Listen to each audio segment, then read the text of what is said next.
নমস্কার, দেখছেন talk to Bangla. আমি অভিষেক রয়েছে আপনাদের সাথে। এই মুহূর্তে যে খবর নিয়ে উপস্থিত হয়েছি, এই মুহূর্তে বিহারের ভোট যত এগিয়ে আসছে, আপনাদের আগেই বলেছি যে প্রতি মুহূর্তে নতুন নতুন চমক পাওয়ার জন্য আপনারা তৈরি থাকুন। এবং সেই ঘটনাটাই আজকে আবারও ঘটলো। একদম বিহার থেকে যে প্রার্থীর এনডিএ তরফে একদম টিকিট পাওয়ার কথা ছিল, একদম সিবান থেকে তিনি টিকিট পাচ্ছেন একদম শিওর হয়ে গিয়েছিল, সেই প্রার্থীকেই কোথাও একদম সরাসরি রাজ্য পুলিশ গ্রেপ্তার করলো। এবং রাজ্য পুলিশের স্পেশাল টাস্ক ফোর্স অর্থাৎ এসটিএফ তারা গ্রেপ্তার করলো বিহারে, এরকম খবর উঠে আসছে। এবং নীতিশ কুমার এবং বিজেপি মিলিতভাবে যৌথভাবে সেই কাজটা করিয়েছে, তেমন খবর উঠে আসছে। এই মুহূর্তে বড় সড় চমক বিহারে।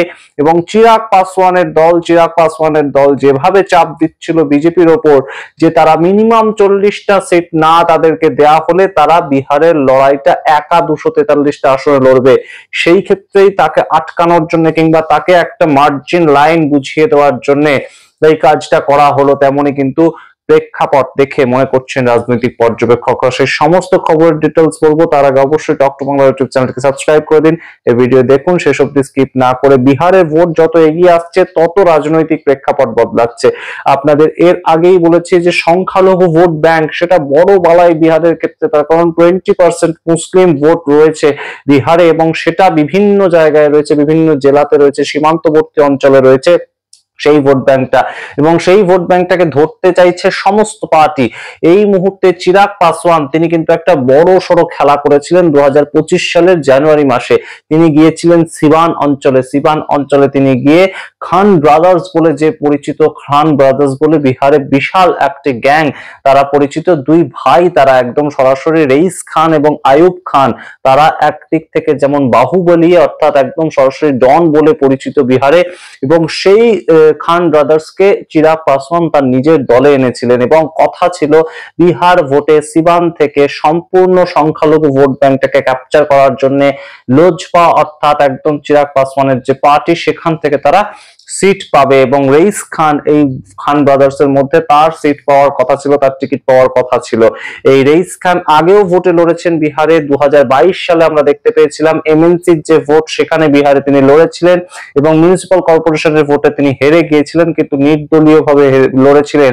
তখন তাকে সমর্থন করেছিল জেডিইউ, এবং সেই জেডিইউর পর থেকে তিনি একদম ডিটাচ হয়ে যান। এখন তার বর্তমান পরিচয় তিনি লোজপা রামবিলাস পাসওয়ানের যে পার্টি, সেই পার্টির সদস্য পদ গ্রহণ করেন দুই ভাই, এবং একত্রিতভাবে তারা ভোট লড়ার জন্য প্রস্তুতি নিচ্ছিলেন। কিন্তু সেই রইস খান তাকে হঠাৎ করে গিয়ে এসটিএফ তার বাড়িতে তল্লাশি চালায়, এবং বিহারের স্পেশাল টাস্ক ফোর্স তার বাড়িতে তল্লাশি চালিয়ে বহু আগ্নেয়াস্ত্র স্বভাবতই একদম উদ্ধার করেছে। এবং মোস্ট ওয়ান্টেড লিস্টে যে ব্যক্তি ছিলেন সেই ব্যক্তিকে চিরাগ পাসওয়ান কিভাবে একদম সরাসরি নিজের দলে পার্টির সদস্য পদ দিল, সেইটা সম্বন্ধে প্রশ্ন তুলেছেন ইতিমধ্যে বিহারের প্রশাসন অর্থাৎ নীতিশ কুমার।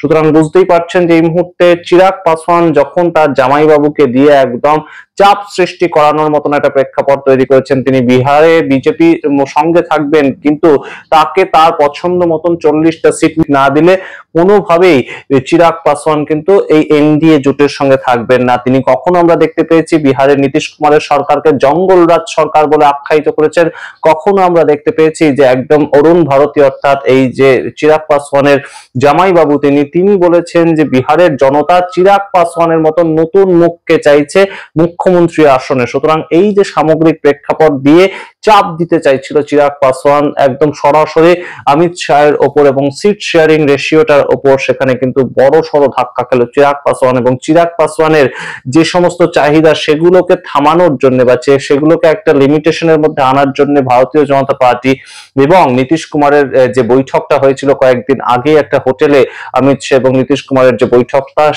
সেটার একটা বড় সড়ো প্রভাব কিন্তু এই মুহূর্তে এই গ্রেপ্তারি তেমনই মনে করছেন অনেকে। এবং সিবান যে এলাকাটা সেখানে জেডিইউ এর প্রার্থী দেওয়া হবে তেমনও কিন্তু খবর উঠে আসছে, অর্থাৎ রইস খানের গ্রেপ্তারিটা সম্পূর্ণ কিন্তু এই মুহূর্তে ভোট ভিত্তিক তেমনই অনেকে মনে করছেন। এবং এই রইস খান তার কিন্তু বহুদিনের একটা ট্র্যাক রেকর্ড আছে, তিনি একদম রীতিমতন অ্যান্টি সোশ্যাল হিসেবেই সারা জীবন পরিচিত ছিলেন। তার কারণ মোহাম্মদ শাহাবুদ্দিন বিহারের ট্রাস ছিলেন, একটা সময় ডন ছিলেন তিনি।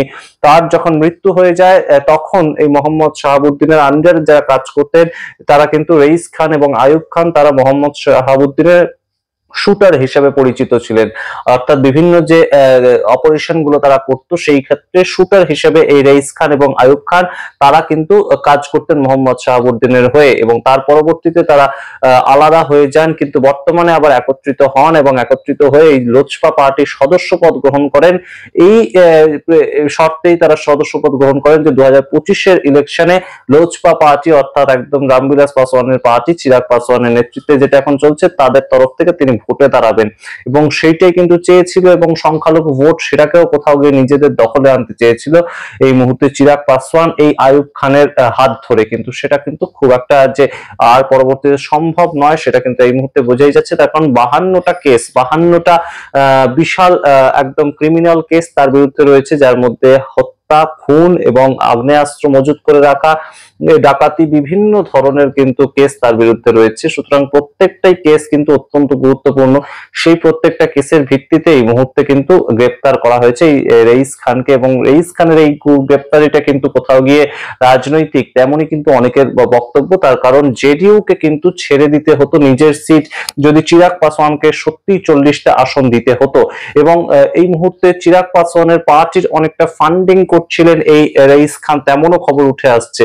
তাই জন্য চিরাগ পাসওয়ান বিভিন্ন জায়গায় কর্মী সভা করছিলেন, বিভিন্ন জায়গায় তিনি যেখানেই কর্মী সভা করছিলেন প্রচুর মানুষ হঠাৎ করে জুটে যাচ্ছিল। এতটা পপুলারিটি কিন্তু ছিল না চিরাগ পাসওয়ানের, রামবিলাস পাসওয়ানের অবশ্যই সেটা ছিল, কিন্তু চিরাগ পাসওয়ান রাজনীতিতে নবাগত, এবং তার এই পপুলারিটির রহস্যের পেছনে কিন্তু অনেকাংশেই বলা হচ্ছিল যে অর্থ দিয়ে সাহায্য করা কিংবা ফান্ডিং করা, সেটা কিন্তু এই খান ব্রাদার্স তারা করছিল, এবং তার পেছনে কিন্তু তাদের বহু অংশে একটা রীতিমতন যোগদান ছিল, এবং সেই জায়গা থেকে চিরাগ পাসওয়ানের ভোটে লড়বার ক্ষেত্রে যে ফান্ডিংটা, সেটা কোথাও গিয়ে যদি বন্ধ করা যায়, কিংবা এই মুহূর্তে তার যে ঘনিষ্ঠ এই ধরনের একজন মোস্ট ওয়ান্টেড ডন, তাকে যদি গ্রেপ্তার করা যায়, এবং তার সঙ্গে চিরাগ পাসওয়ানের ছবি এই মুহূর্তে যেভাবে ভাইরাল হচ্ছে, এই যখন একদম লোজপার সদস্য পদ দেওয়া হচ্ছে এই খান ব্রাদার্সকে, সেই ছবিগুলো আজকে যেভাবে ভাইরাল হচ্ছে, এবং কোন কোন কেসে তাদেরকে ধরা হয়েছে, গ্রেপ্তারি করা হয়েছে, এইরকম ক্রিমিনালের সঙ্গে কেন চিরাগ পাসওয়ান একই সাথে একই মঞ্চ শেয়ার করছেন, সেটাও যখন যুব সমাজের কাছে উঠে আসছে, সেইগুলো করে কিন্তু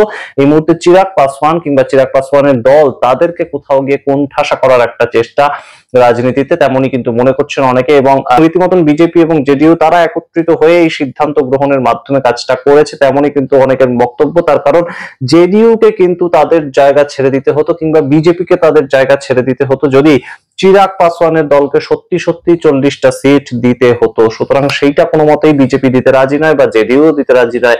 সেই জায়গা থেকে এনডিএ এর অন্তত একটা দলকে যদি এইভাবে কোণঠাসা করা যায়, তাহলে জিতেন রাম মাঝি, উপেন শর্মা, তাদেরও অবশ্যই কিন্তু বেশ খানিকটা সাইডলাইন করে দেওয়া যাবে অত্যন্ত সহজেই এই ধরনের ছোটখাটো ভয় দেখিয়েই। সুতরাং প্রত্যেকটা দলেরই বেশ কিছু উইক পয়েন্ট আছে, এবং সেই উইক পয়েন্ট গুলোকে কোথাও গিয়ে এই মুহূর্তে এইভাবে যদি চাপ সৃষ্টি করে দেওয়া যায়, তাহলে অবশ্যই কিন্তু সেটা একটা বড় সড়ো আর কোনো অশান্তি থাকে না। শুধুমাত্র জেডিইউ এবং বিজেপি তারা তাদের মতন করে একটা সিট শেয়ারিং করে নেবেন, তার ভিত্তিতে বিহারে ভোটে লড়বে এনডিএ, তেমনই কিন্তু অনেকে মনে করছেন। কিন্তু এই মুহূর্তে বড় খবর, বিহারে ডন হিসাবে যিনি পরিচিত, কিংবা বিহারে একদম বাহুবলী হিসাবে যিনি পরিচিত রইস খান, তাকে কিন্তু গ্রেপ্তার করেছে বিহারের এসটিএফ। এই সম্বন্ধে পরবর্তী খবর যা উঠে আসবে অবশ্যই আপনাদের দিতে থাকবো। চিরাগ পাসওয়ান কোনো মন্তব্য করেন কিনা আপনাদেরকে জানাবো। যে চিরাগ পাসওয়ান বলেছিলেন জঙ্গলরাজ সরকার চলছে, সেই জঙ্গলরাজ সরকারের পক্ষ থেকে প্রশাসন গিয়ে একদম তার অত্যন্ত ঘনিষ্ঠ রইস খানকে গ্রেপ্তার করলো। এটা কতটা রাজনৈতিক এই মুহূর্তে, সেটাই উচ্চ প্রশ্ন।